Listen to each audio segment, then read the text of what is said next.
Hi everybody. So here we are in this awesome practice of a little bit of yoga and writing, and I'm so glad that you've decided to join in again. I am going to have us just move a little bit, maybe 10 minutes or so, and we'll do some postures on the ground. So if you have a mat, or you don't even need a mat, just lie down on a blanket or on the carpet.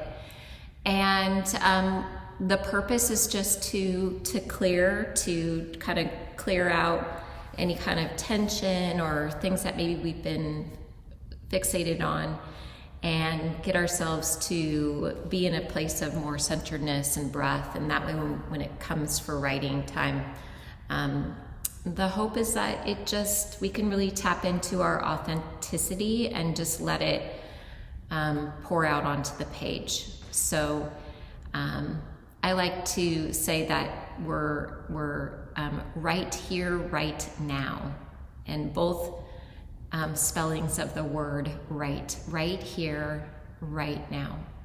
So good job setting aside just about 30 minutes for yourself. And I really feel like this practice of writing, and of course yoga, is such an opportunity to just let things go and let things be. And what a great release that is for me moving through my days.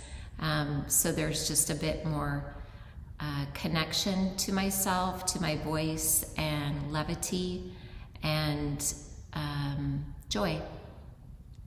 All right, so we're going to begin our practice just sitting comfortably wherever, sitting cross-legged, or you can sit up on something, or you can even do this whole practice sitting in a chair.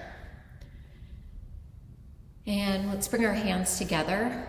Inhale, just reach your arms up over your head, and as you exhale, release your arms out really wide and stretch out from the center all the way around. Bring your hands back together again. Let's try that again. Inhale, reach up. You can even look up, and exhale, the arms circling around. Almost like you're creating like a big sort of circle around you, and you're putting yourself in the center of it. Let's do one more. Inhale, rise up, and exhale all the way down. Good. Now just keep your right hand down, reach your left arm up, and take a little side bend. You can turn your head and look out and up through your left side. Imagine that you're opening up the left lung and just taking a deep breath in and breathing out. The breath can really help us kind of let things go. Let's do the other side. So even as you inhale, you can say the word let, and as you exhale, you can say the word go. Beautiful. And then come back to the center, and then take your arms around like you're hugging a tree.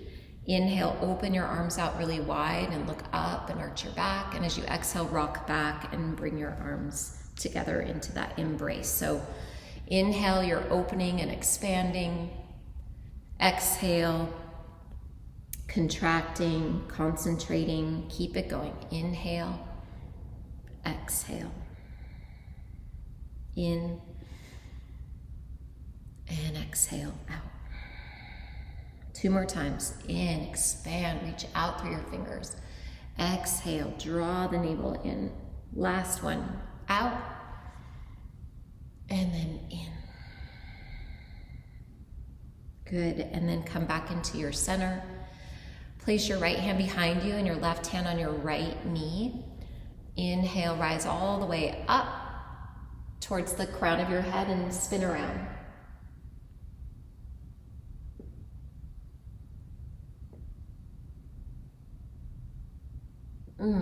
Okay, and then let's do the other side. So right hand to your left knee and left hand behind you. Inhale, get a little bit of a rise all the way up, and exhale, spinning around.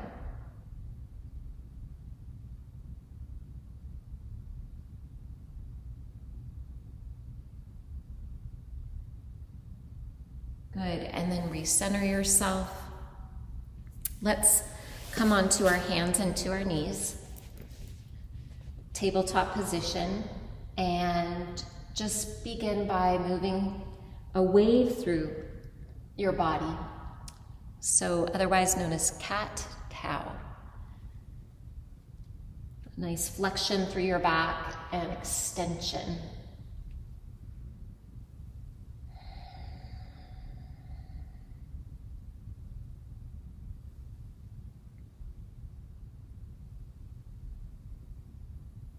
Beautiful. And then go around into some circles. You can even sit way back into your hips if you like, or come more forward and really work on the shoulders and the wrists. And just learning how to, get around, to circumambulate. To mix it all up. Beautiful, and then recenter yourself in a tabletop. Inhale, reach your right arm off to the right, and as you exhale, thread your right arm under and through, set your right ear down. You could use your left hand to stabilize you as you initiate a little bit more back bend so you can see up.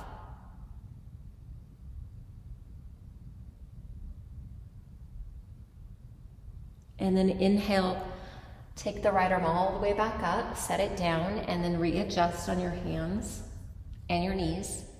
And let's try the other side. Left arm goes out, and let's weave it under and through. Left ear down.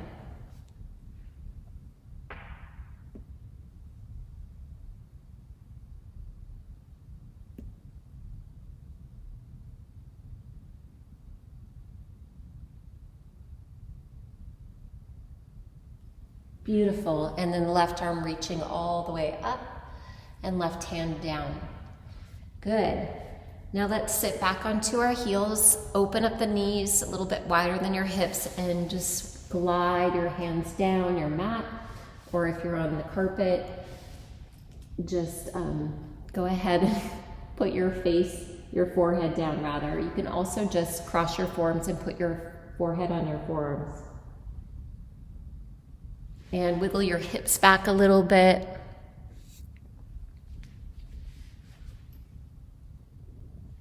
Take some really deep breaths. When you inhale and fill up your back.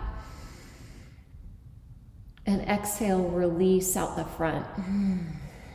Just lowering down in there a little bit more.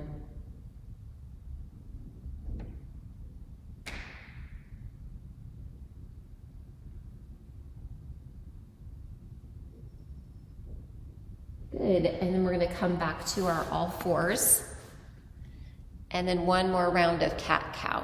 So you can go at a different speed and depth. Really, it's not about being good at it. You already got that going for you. So just think that you're plugging in and your aim is to connect. Just actively being present for yourself. And a few more circles with the hips. Maybe you feel a little bit looser, warmer now, which is awesome. Good.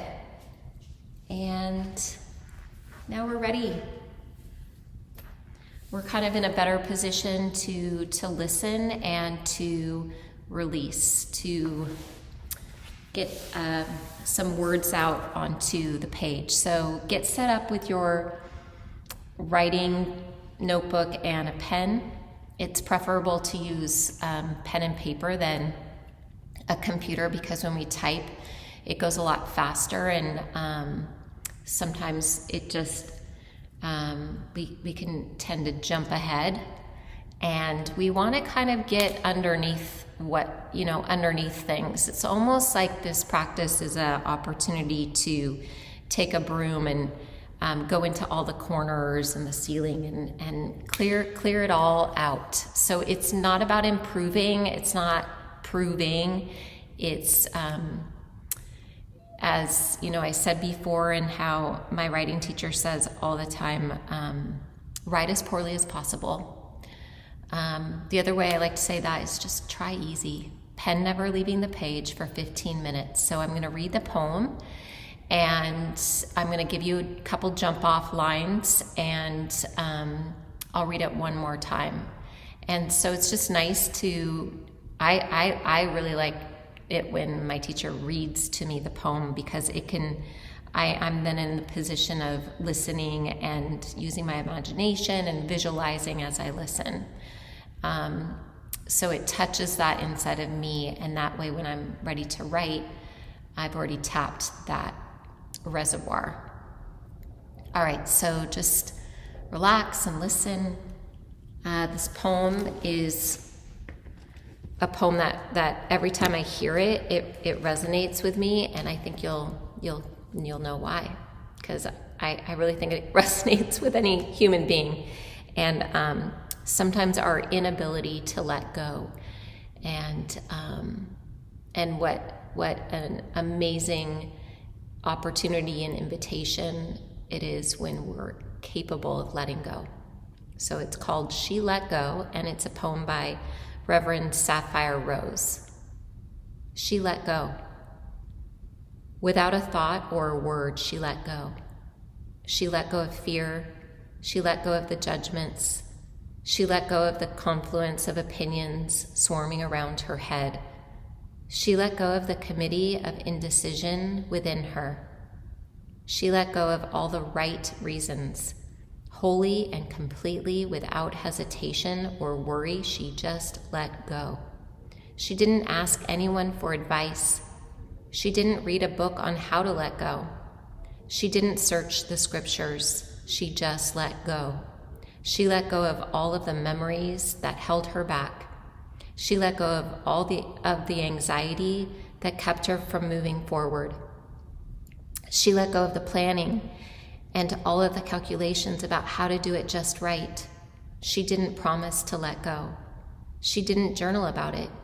She didn't write the projected date in her day timer. She made no public announcement and put no ad in the paper. She didn't check the weather report or read her daily horoscope. She just let go. She didn't analyze whether she should let go. She didn't call her friends to discuss the matter. She didn't do a 5-step spiritual mind treatment. She didn't call the prayer line. She didn't utter one word. She just let go. No one was around when it happened. There was no applause or congratulations. No one thanked her or praised her. No one noticed a thing. Like a leaf falling from a tree, she just let go. There was no effort. There was no struggle. It wasn't good and it wasn't bad. It was what it was, and it is just that. In the space of letting go, she let it all be. A small smile came over her face. A light breeze blew through her, and the sun and the moon shone forevermore. So there's that. I'm sure that you can already go with that jump off line that we heard repetitively, which is she let go. You can also just start with let go or she let be. But I think you got it. I think you can just go with it. She let go. And I'm just gonna, it's a longer poem, but I'm just gonna read the last part of it again so that you can hear it again. Such a beautiful poem. All right. Here we go. She just let go. She didn't analyze whether she should let go. She didn't call her friends to discuss the matter. She didn't do a 5-step spiritual mind treatment. She didn't call the prayer line. She didn't utter one word. She just let go. No one was around when it happened. There was no applause or congratulations. No one thanked her or praised her. No one noticed a thing. Like a leaf falling from a tree, she just let go. There was no effort. There was no struggle. It wasn't good and it wasn't bad. It was what it was, and it is just that. In the space of letting go, she let it all be. A small smile came over her face, a light breeze blew through her, and the sun and the moon shone forevermore. All right, right here, right now, pen never leaving the page. You're gonna set your timer for 15 minutes, and that's it. And just know that you have nothing to prove, you have nothing to improve, you just get it out. Sweet release. She let go, or you can even, there was no effort, there was no struggle. That's another jump off line. There was no effort and there was no struggle. All right, thanks so much, everybody. You take care and enjoy.